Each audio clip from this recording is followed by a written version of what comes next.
a platform or to share my platform because I know the struggle when I'm sitting here and I'm listening to everything, the DP, the director, it's very relatable. I had some questions, but it's the same struggle, a fight for your vision, artistically, a fight to support or at least cover the cost of your vision and to be able to invest your money into the next vision, to be independent in making it, but to still have to kiss some ass to get it distributed. These are the obstacles that I'm trying to eliminate because the people that are controlling the distribution of the masses, or at least, the narrative, they're not us. And they only do it when it behooves them. But when I'm here and I'm listening to real filmmakers that look at the art of it and they're the same color as me, I'm like, I'd be thinking I'm the only one of my skin color that cares about a lens, that cares about lighting, that cares about the process, about the different kinds of art. Like Wes Anderson is one of my inspirations when I direct. If you notice all my movies like, Honor Up, everything matches, you know what I mean? And those kind of things. It's funny what different people are inspired by the same people, but at the end of the day, they're inspired by art. So, my thing is, people could, like my cousin really brought your whole group and collective to my attention. And I don't know that I'm looking for it, but it comes to me, and I want to be able to focus. So as soon as this is over, I'm like, I already know I can send some scripts over there because I don't want to direct everything. I just think I'm the only one that knows how, you know what I mean? And I was curious to know how many pages y'all shoot a day because I personally, I shoot 10. My world record is 27, I stay in one place. You know what I mean?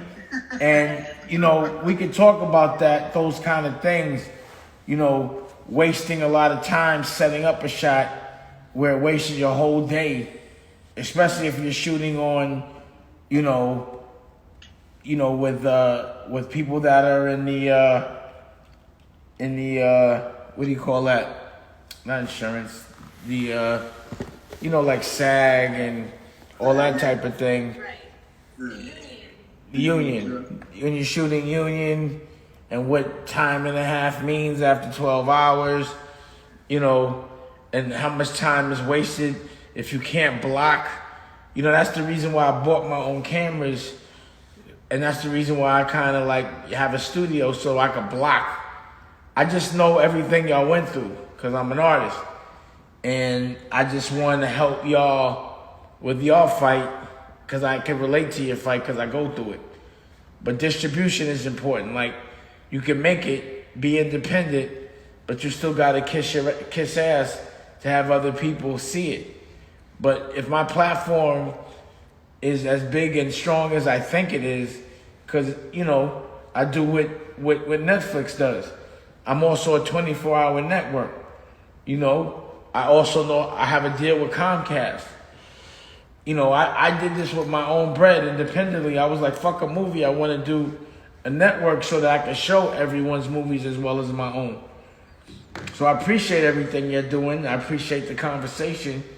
I appreciate the process, and I'm looking forward to the exchange of creative energy. And, my cousin is on some real stand-up, thorough shit. You know what I mean? And he only affiliates me with people that are stand-up and thorough. Because if some corny shit happens, I'm going to laugh at him and he can laugh at me.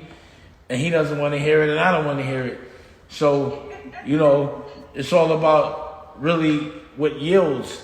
And I think you guys are a good example of what we could do together if we stick together collectively as a culture and as creatives and people that respect the art.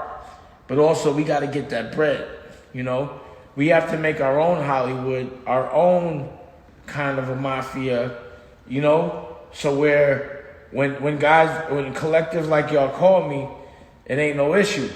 Literally, I spoke to y'all last week, and we making moves now, a week later. So not only is the creative important, but the execution is important. Being about that action, being innovative, doing screenings like we're doing, having Q&As. We could do this all day. And also, I like to challenge people to out-hustle me. I don't think anybody can. I think that's a good kind of a challenge. So I'm challenging everybody to, keep me busy. So when I look at good creatives like yourself, I'm like, I got to get better because they on my heels. So don't think I'm not about to go do something. Thank you for inspiring me. But you will feel it, I want y'all to keep up so I can keep up, so you can keep up so I can keep up. But we got to get that money. And there's a new world coming because the old world is over. It's the end of the world. And the way things are approached will be different.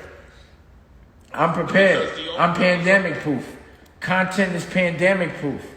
Being able to make a lot of content cheap and good and be able to get it out fast, that's all that matters right now. We're going to have 2 years of this.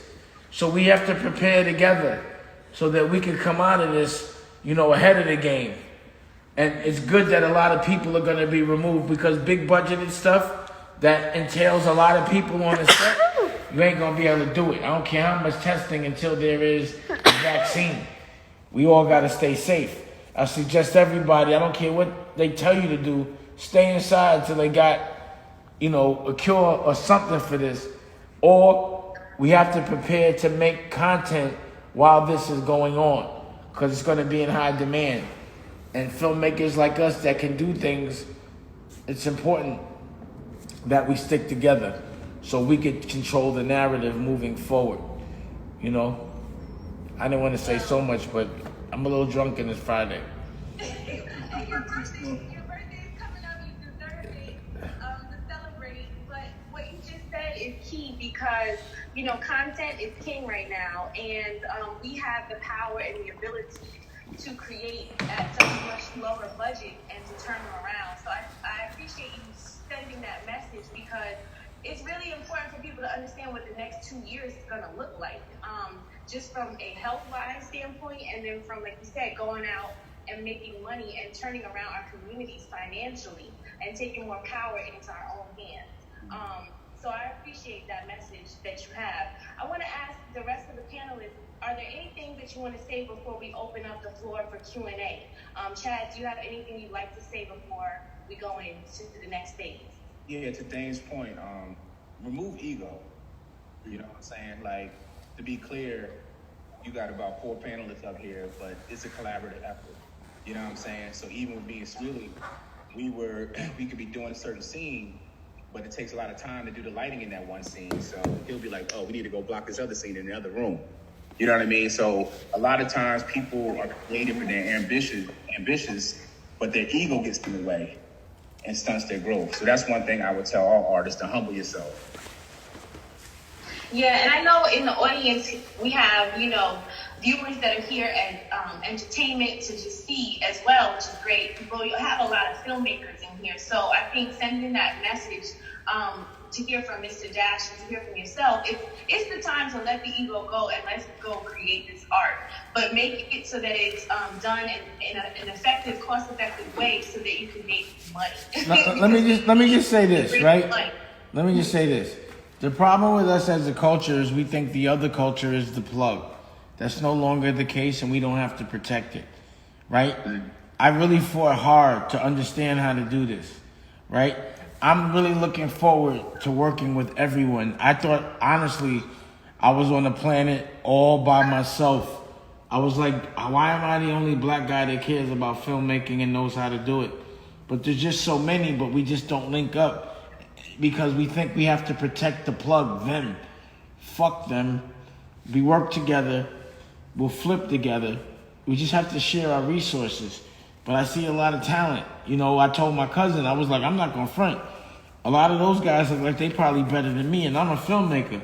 You know what I mean? Y'all know how to tell a story. Y'all know how to capture it, and y'all take it serious. It's just important that we control the narrative. We just got to stick together and know that we're better than them. It's like a black guy playing hockey or tennis or golf. Anything they've been doing that they don't let us do because they think that we think they're in control, once we do it, we're better than them. We dance better. We film better. But we need to make more money than them. We need to have the lion's share. And that's important.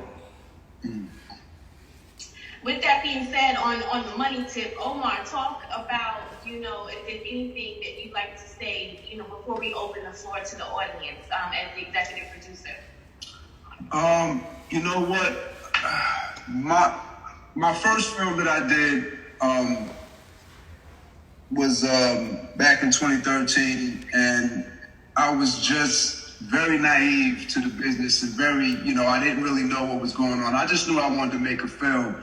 And I will tell you is that as I made films, I started to learn the budgets. I started to learn exactly what it was that we needed and what we didn't really need, and that really made the difference for me. I went from a budget of, maybe, 70,000 for my first one to then going to like 24 and then bringing it back down to like literally like 6,000. And now I'm just doing stuff because I just have the equipment and I'm able to just do it. And everybody just has this passion to just really get it done and just, be creative at what we do. So yeah, budget is definitely important, but the creativity is just as important. Like we, have to have that passion. You just have to have that creativity to get it done. And the creativity and have the people that believe in each other, that grow with each other and come up together. Absolutely. So with Sweely, like I said, you and Chad have had this ongoing relationship which really works, and you can tell that you have that relationship when you see the camera work, when you see how you convey the message through the lens. Are there any last notes that you want to leave for us about being the DP on this film before I open it up to the audience? Honestly, no, not really. I was just really grateful. I was able to help Chad tell this kind of story, and just grateful Chad and Omar and also Ty, they were also able to trust me to properly, get the vision right. So for that, I'm really grateful. And you did got the vision right. I appreciate it. What camera? Pardon me. What camera and lens did you use? Oh, so I used at the time it was A7S2, and I believe we rented out a couple of Zeiss Prime lenses, but it was a really very small camera package. It wasn't anything crazy, but we had to have a small package just because there was we didn't have a big budget, and we also had to move fast. So I got some Zeiss lenses. I shoot on Zeiss lenses for my television. But I put them on Black Magics because the files are smaller.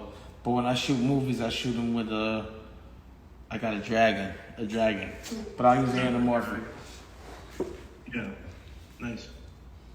But y'all can use my lenses anytime y'all want, is my point.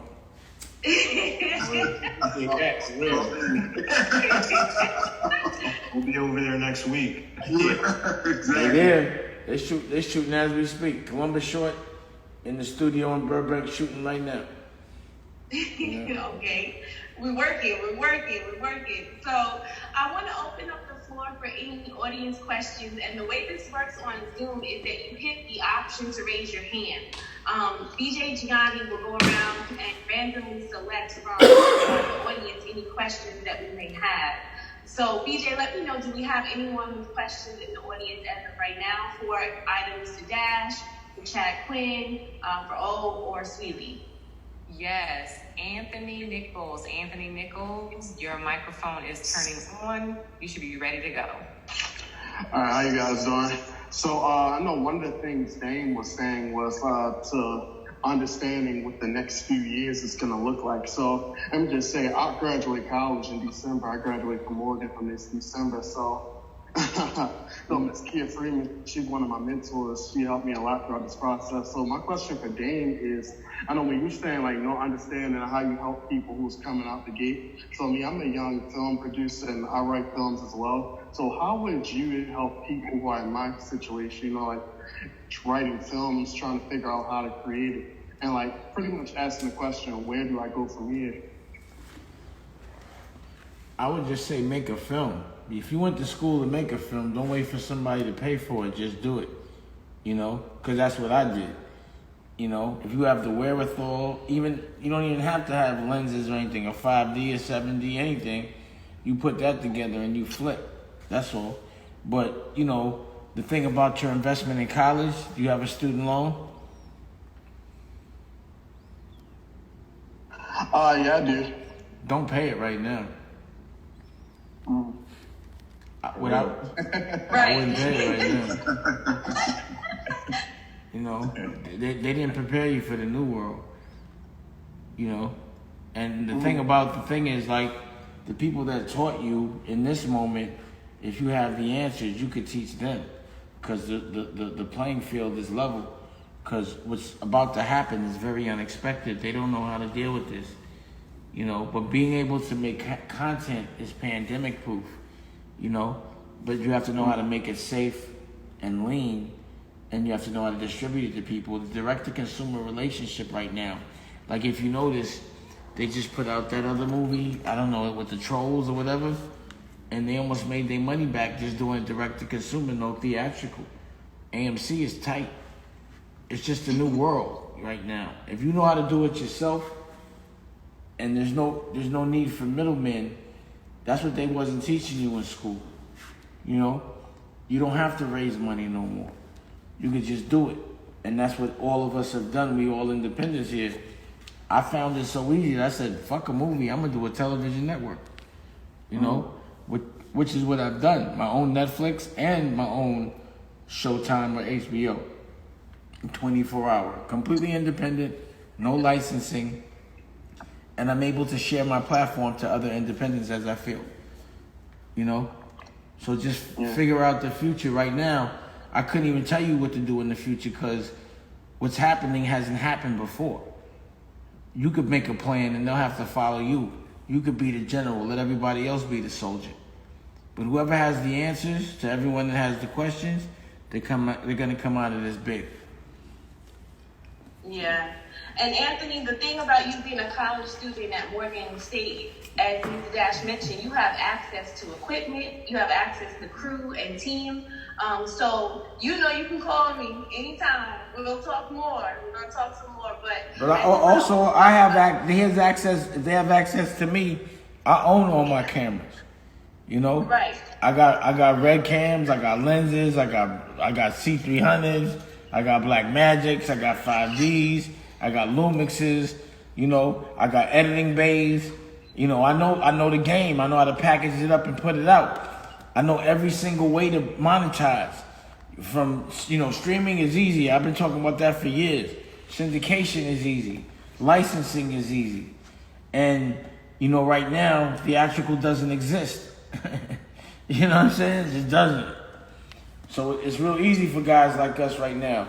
It's always been a war for independent, right? So the way I see it is, everyone that's had the luxury of having big guns, AKs and tanks, they still got them, but they ain't got no bullets. We could take them right now with a little 22, 6 bullets, and take the whole game. We just have to be productive. Generals move into war. Soldiers sit still and wait to be told what to do. You heard it here first. That's what we gotta do. We have to move. We have to move together. I love it. DJ, we can go and ask the next audience questions. Gian Shines, your mic is on. I could kind of hear. I can't. You're a little low. How about now? Yes. Hey, how are you doing, Kia? Thanks for doing this again. This is great. Your panels have been awesome, all of them. I've been Thank you. every week. Keep it up. Cutie Q. Great to see you again. Yes. It's been great. I had a question actually for Sweetie Joseph. I wanted to ask him about the cameras that he used, but he already said it was A7S2, right? Yeah. But no, nothing. Just wanted to give you guys a shout out. Keep it up. You know, it's been great knowing how you guys put this together. You know, and just saying keep it up and God bless you. Thank you. God bless you too. Thank you. Bless. All right. I appreciate you joining us again. And we'll go ahead and ask the next question. Yes, Amaje. All right, Amaje, your mic should be on. Hello, can you hear me? Yes. Okay, awesome. First off, I would just like to say thank you so much to all the panelists for just giving your insight and your amazing words of inspiration to us aspiring filmmakers, aspiring directors, producers, writers, and the list goes on. Just up front, just saying thank you for taking the time for this. This is very, very, very informative. So, just jumping right into my question. My question is actually for the writer-director, Chad Quinn. My question is, for your film, what is your long-term or future goals for your film? For my film, thank you for your support too, and everybody that joined tonight. We appreciate you guys. My long-term goals is to make films that I want to watch. You know, as a kid, a lot of my influences were by people who didn't look like me, unfortunately.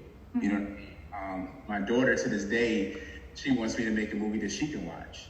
You know what I mean? I'm like, we never had a never-ending story with a black lead.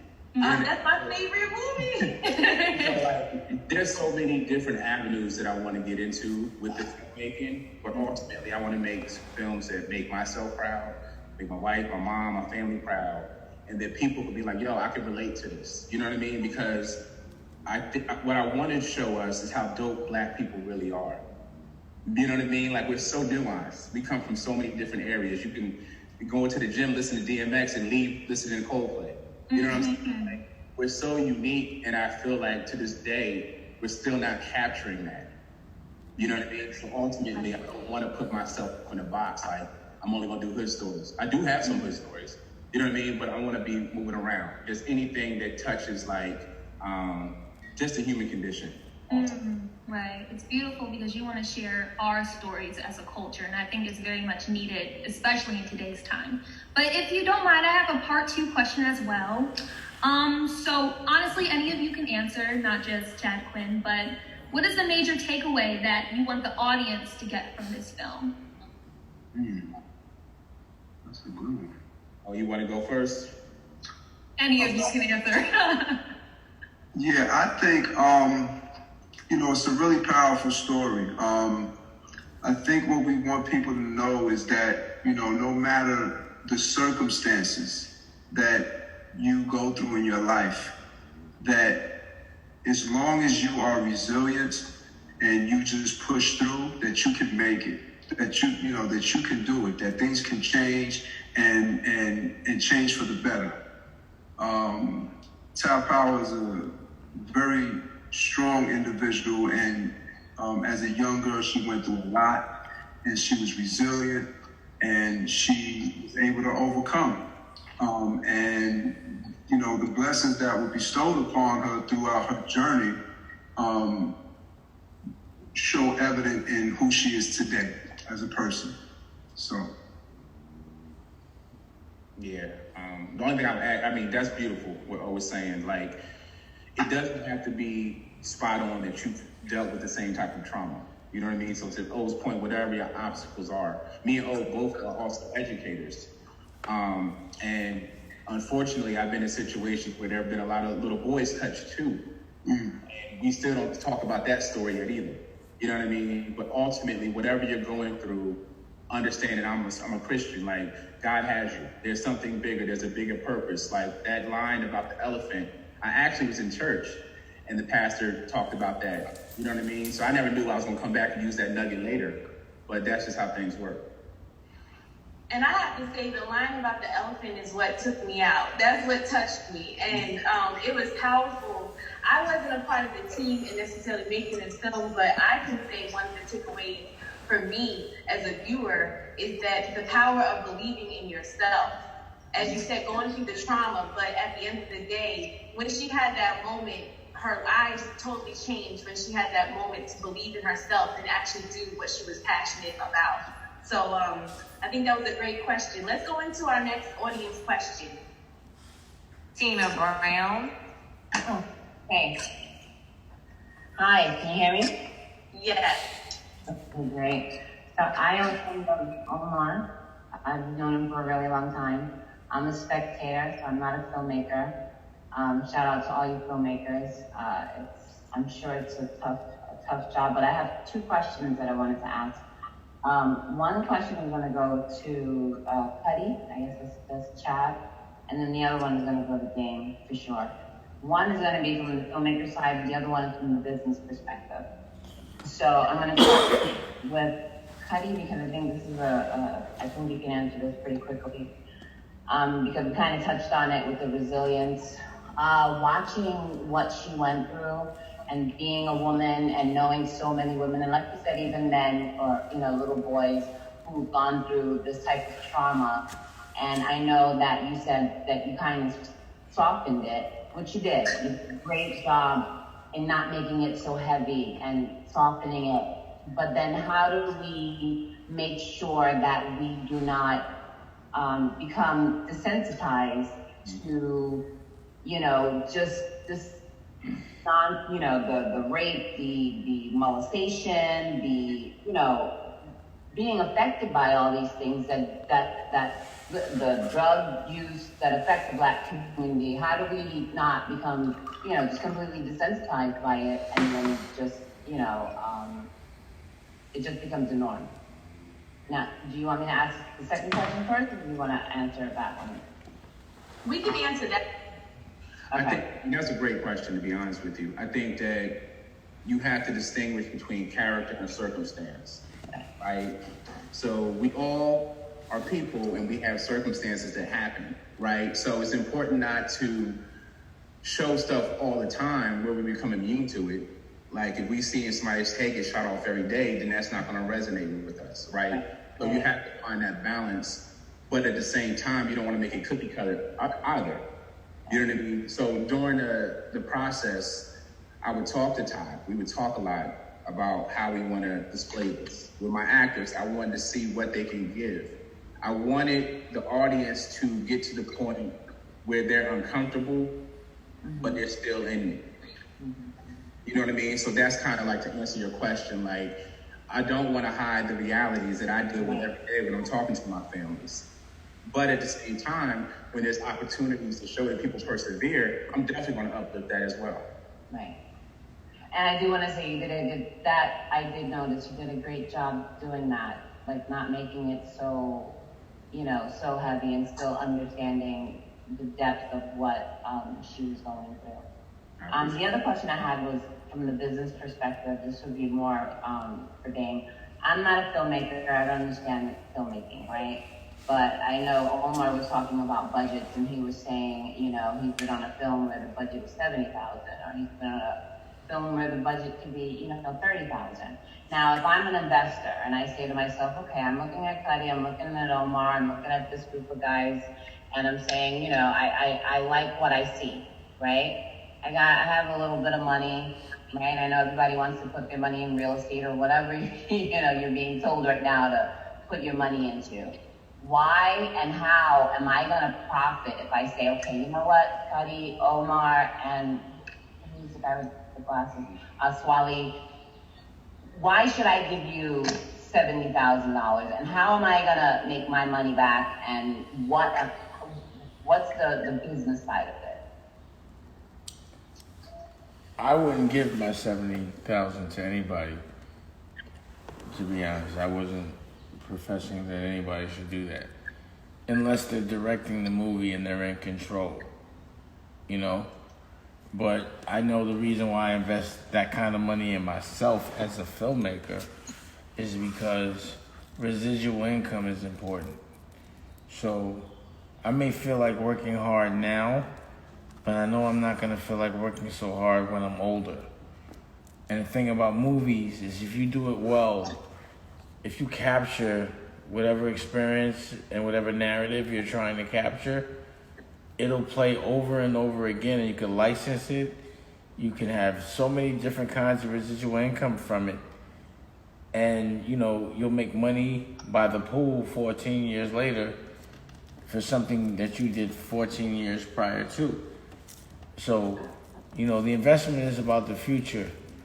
Sometimes you don't get your negative back immediately. Most of the times you don't.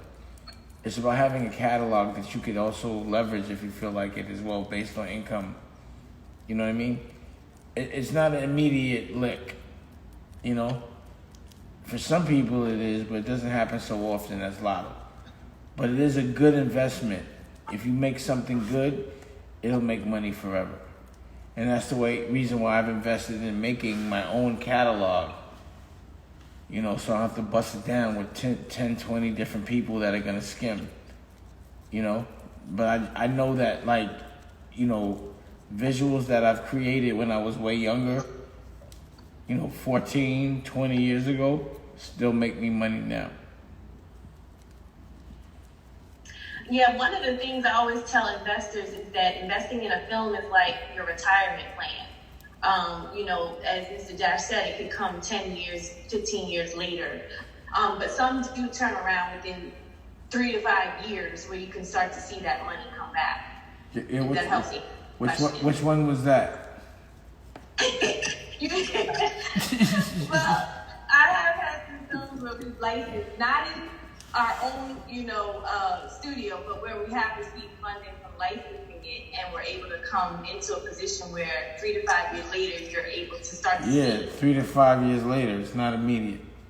It's always a like long-term investment. It's like, you know, don't ever think you're gonna get money overnight from it. It's about building a catalog. That's what it's about. Right. Yeah, retirement plan. Do you have any other hands up, BJ? Yes, our next question is coming from, is it Udo or Udo? Your mic is on. Yeah. All right, how you doing? My name is Udo. It's short for Udokamu. And my question is, as a Nigerian American, I was born and raised here though, but I do have a good understanding of like my Nigerian culture, and I know it's not new to the filming industry, but I try to incorporate that every now and then when I'm creating like films and everything. So I just wanted to ask this question, if you can answer it to the best of your ability. Like, what's the like outlook for Africans that have difficult names to pronounce? Like, what's their chances of being like given a chance to show what they can do? This time is not about giving, it's about taking. You know what I mean? Like, if you're good and your work is good, because of the way the world is working, the direct-to-consumer relationship, there's no giving, it's about taking. And, you know, are you asking about Nigerians? Nigerian filmmaking? There's a lot of wealth.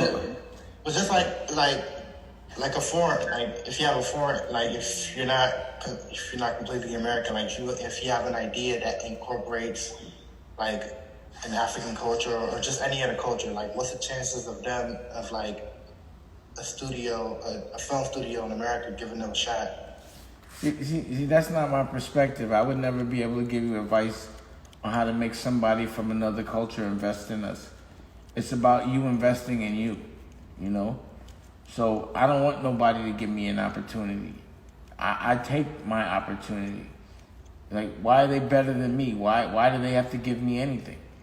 I'm not about that. I just believe if my work is good, I don't care where you're from, people are gonna come and wanna get it, and they'll stand in line for it. No one gives me nothing. Don't give me nothing. I wanna take. I wanna earn. And we're good enough to do that. You know, them telling us we're good doesn't mean we're good. It's us knowing we're good and showcasing that and monetizing that without them. The direct-to-consumer relationship the internet provides for us and streaming, that makes that possible. Yeah, and you know what, just to that point too, you know, in terms of, you know, African filmmakers, I mean, I've seen some incredible films done by some African filmmakers. I probably just watched one the other day that had me captivated. So, I mean, there's an absolute market for that, and like Dane was saying, it's definitely about you creating your own opportunity and making it happen. That's it. You don't look at it as what that person can do for you. It's what you can do for yourself. Yeah, I want to touch that real quick too. Like, that's what we call vultures. You know what I mean? That's appropriation. So you don't want somebody stealing your market. It's like basic supply and demand economics. You go ahead and create, and they'll come to you. You'll find your audience. And because I know you know, it's about really honing your skills and, you know, taking moments like this evening and listening from the business point of view, but also listening from the creative perspective. As you heard, you know, Chad mentioned he watches Wes Anderson. You know, he has other films that he used as references when creating this film. So, you know, when you go to create your productions and have your market and your audience, it's about growing and learning and constantly learning from other individuals through the work that they do and adapting it to your own style. So I think you're already going in the right direction because you have a community. Now it's about improving and creating on a certain level so that that community continues to come to you. BJ, we can go ahead to the next question. Yes, 3 more questions. I'm going to Ram, R-A-M. Okay. Hello. Hey, Ram. Hey. My question, well, first off, I want to say great job on the film. I was engaged throughout the film, and I was really impressed. So my question for Dane is, he talked about making content that's lean. Can you kind of elaborate more on that as far as what you mean by that? Well, you know, my learning curve was, it would cost me within my studio, if I outsourced, $3,000 to $4,000 a day, you know, to just have a camera, 3 cameras, a stage, and it was like I got 20 people that I have to pay.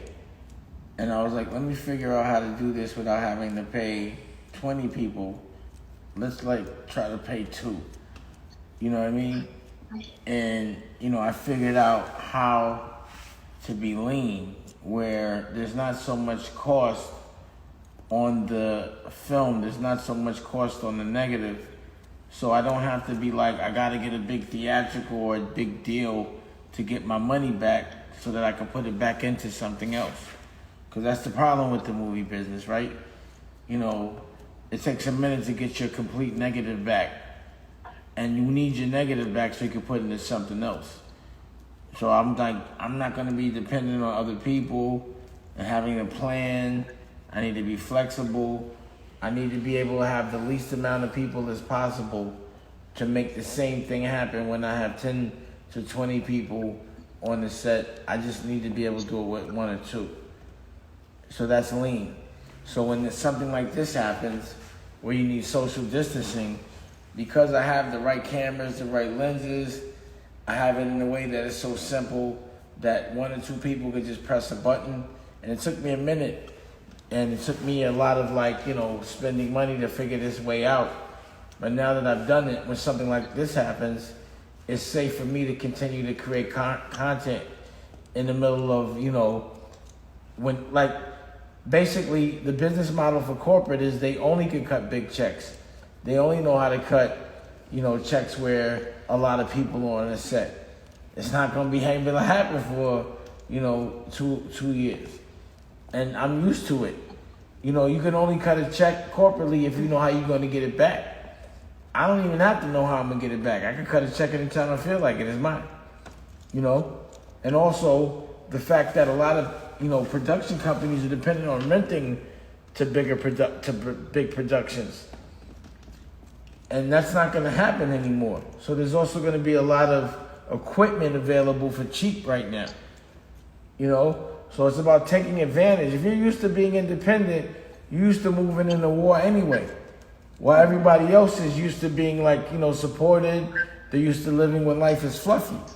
Now that the playing field is level, everyone that's used to being supported is crumbling. And this shit is easy for someone like me. I do this when everyone's healthy. Now everybody's weak. It's way too easy right now. Watch what happens.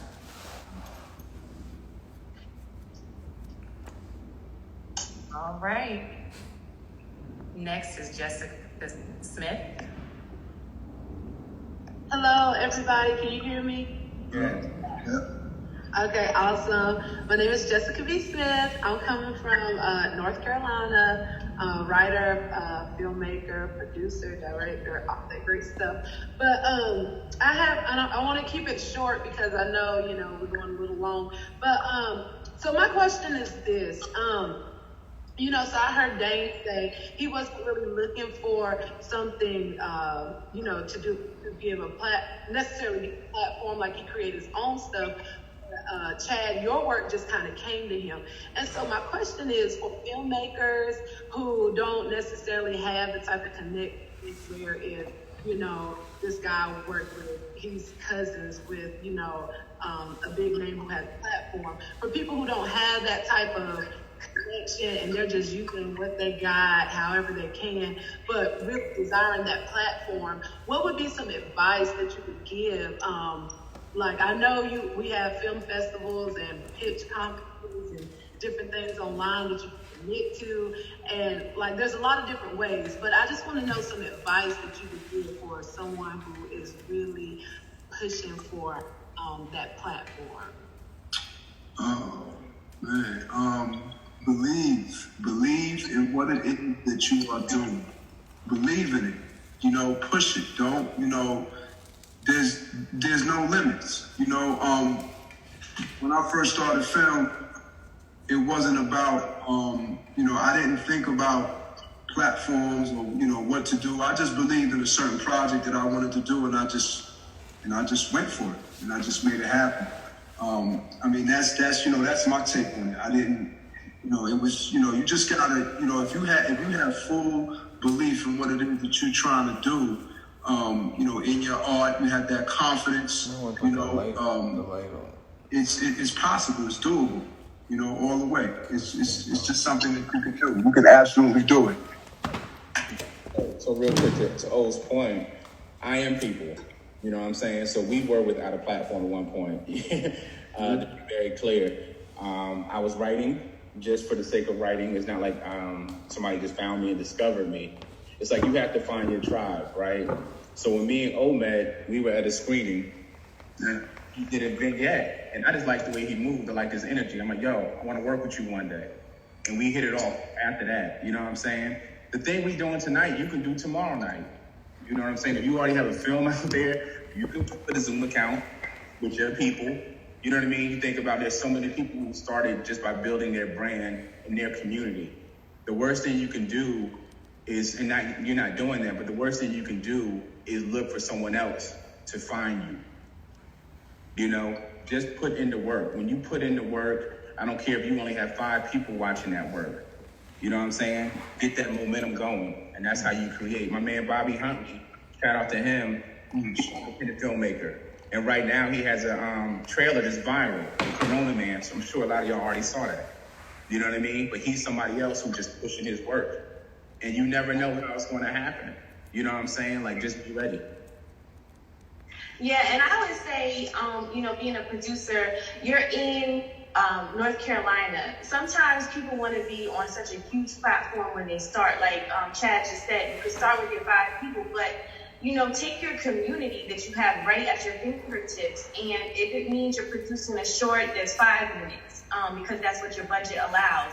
Think about it that way and start building and growing from the small products and the small projects that you can produce based on the resources that you do have, and use the community around you. Start with the people you know, and then from there you continue to grow. And social media is free. Like, I think, Jessica, you were part of the Producing the Dream conference last week. Like, literally, I put the conference together within like 3 weeks, and we had over 500 people that registered for that.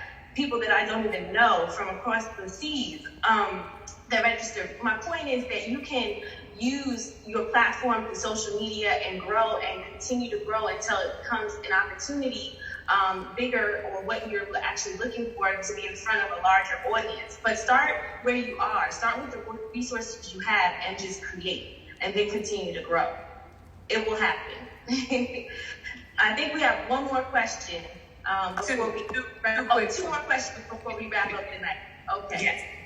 Next up is TK from Dell State. Shout out to all the HBCUs. Delaware State University. I'm here. Hi, BJ. Well, I just wanted to say thank you to all the panelists. This was really amazing. It's great to see a platform for some short films. I am an actor, writer, but what I want to do with my passion project, and Kia knows this, is I want to do a documentary. I'm coming up with obstacles on licensing video clips, historic video clips, pictures, especially now with like Library of Congress. You can't go to some of the free places.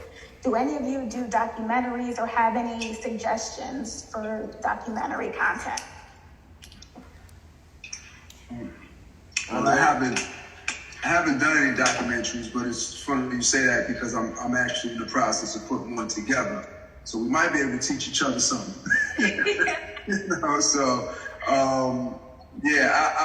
I'm really not sure. I'm probably not the right person to answer that question, but yeah, I definitely feel your concerns in regards to that. I've done a couple of documentaries, so I could tell you, if you don't own the footage, you got to pay for it. It is what it is. Period. It's really expensive. Very. Yeah. That's why I tend to do documentaries about myself. I don't think anyone wants to hear my story yet. You'd be surprised. True. Yeah, and I would say, TK, the other thing is, like you said, the Library of Congress, the National Archives right now are closed for us to access them. But, with everybody working virtually, I feel like you may be able to get to the individuals that can help point you in the right direction, because those two places do have a lot of free content, but you could pack it in as much as you can with interviews. So that's one thing that you can look at doing, is pack it in with interviews. And same thing with the documentary. You might start with something that's like a teaser, 5 to 10 minutes, that get the audience and get the masses interested in your content, so that you can raise more money to be able to purchase the material. If it costs this much to clear the footage, documentaries don't yield as much as scripted. Put that bread into scripted so you can make some residual income. I do have some scripted stuff in the works so too. I would say, if it's about making money right now, again, documentaries, either way, you gotta pay. And a lot of times that's a labor of love. It's about, spreading something that's creative and something that inspires you. But if you want to make some money, you got to make some scripted, And that's why my network has scripted, has docuseries. But it's about, if I'm going to do and work really hard and I got to pay bills, my energy is going to be focused on what's going to pay my bills. And once I pay my bills and make a lot of money, then I could throw some money on something that's not going to yield as much. But documentaries give you credibility, but they don't yield. They're not as profitable. The funny shit is, the dumbest shit I've made has made me the most money. The smartest shit I've made has only yielded spiritually, but it hasn't paid the most bills.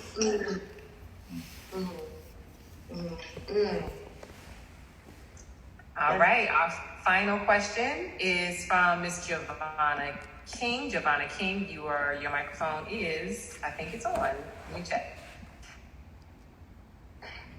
Microphone check, 1 2 1 2. Yes. Sorry. Hi, everyone. Hi, Kia. Hi, BJ.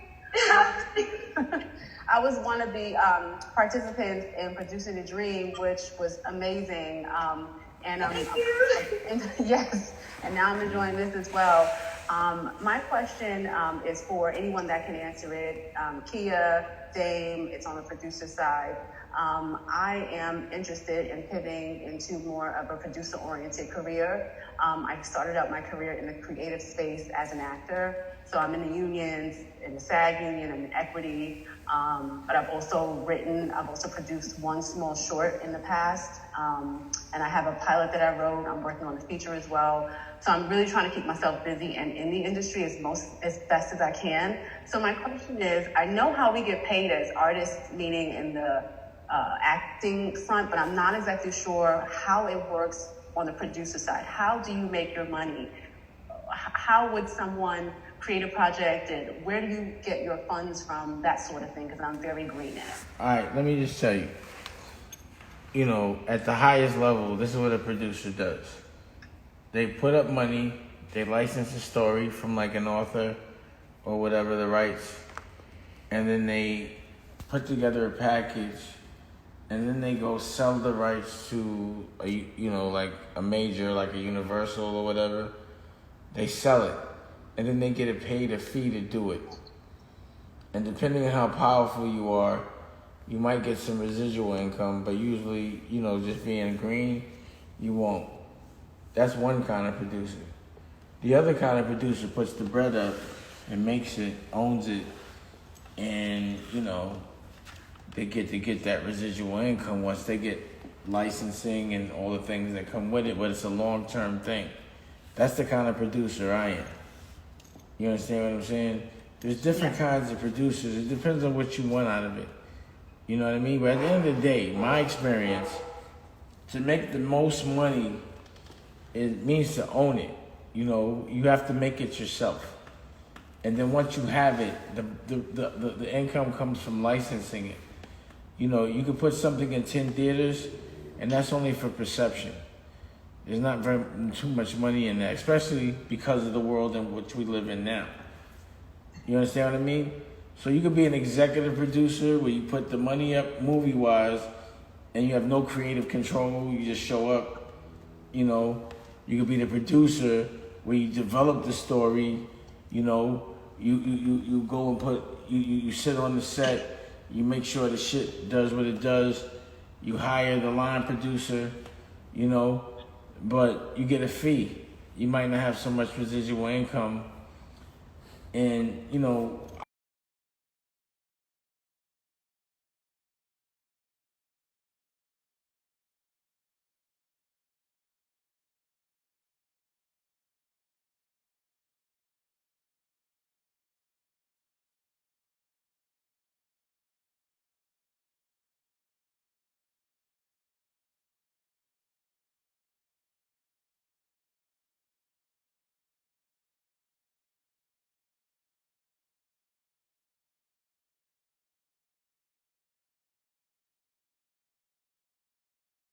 different types of producers that Mr. Jackson just talked about, so that you can understand where you fit with your content. Those titles are all bullshit. They're just titles. Okay. They're just titles. It's who puts up the bread. That's who's the boss. Period. It doesn't even matter. You could be the director. You could be the writer. Whoever puts up the money controls everything. So it's almost, it's about the integrity of what you're doing. You have to do it yourself. That's my experience. Okay, thank you. Raising money sucks. I wouldn't do it. I don't suggest anybody do it. I don't do it, But because I'm ready to, take on that pain of doing it myself, I have a platform. I can provide distribution. I have cameras. So if I believe in you, I can let you hold my cameras just because no one let me hold theirs. You know what I mean? But the old way of doing things means we don't get the lion's share of the bread. We have to create a new blueprint on how we get the lion's share based on what we do in our experiences. And forget them, they don't validate us. Yes. So that was our last question of the evening. I do want to ask the panelists, do you want to share your information of where people can, contact you through social media? Yeah, sure. So, again, my name is Omar Salgado. You can get at me on IG at Grown Man Sport, or you can just, I also have another handle, Omar A. Salgado. That's OMARRASALGADO. Okay, and Chad? Cuddy Q, CUTTYQ. All right. Billy? Platform. At Swilly Joseph on Instagram, so it's SWELEE and my last name Joseph. Okay, and at this point, you all should be following that app. Again, we appreciate tonight. And Dusko Poppington, that's me. Oh, I'm sorry, and Dusko Poppington, you definitely want to follow it individual page as well. So Dame Dash Studios and Dusko Poppington. And again, we appreciate that we were able to come out tonight to watch for the love of music. That's what brought us here. But I think overall, we talked about what's happening and the shifts in the industry. And Mr. Dash gave us his, expertise. He's been a pioneer in the industry. He told us tonight what we need to do. And I think if we all walk away, it is to create your own, believe in yourself, and don't allow yourself to get stuck and creative in a space where you have to give it to someone else. So as creatives on evening, I hope you walk away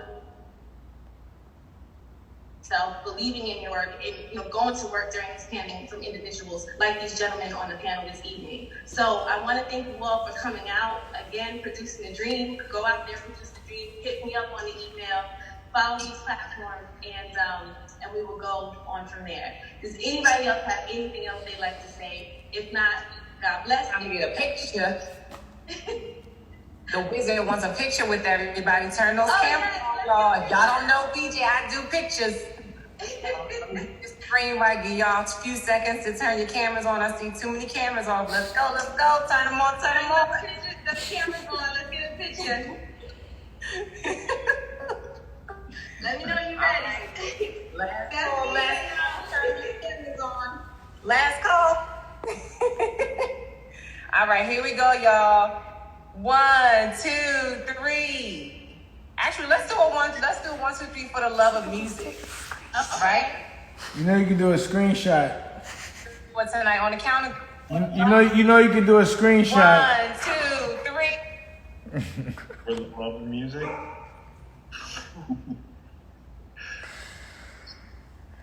Oh. Yes, I know. 1, 2, 3. For the love of music. For the love of music. For the love of music. You got it.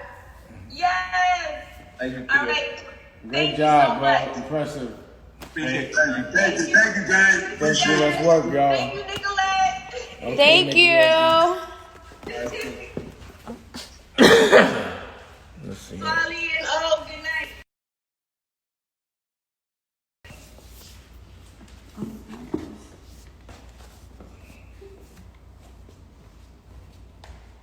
This Rocky's not cooking dinner tonight. You know what I mean? Straight creative, straight productive, straight evolution. Every day we talk, it's about something new, different shit. So stay inspired. You know what I mean? I'm tired.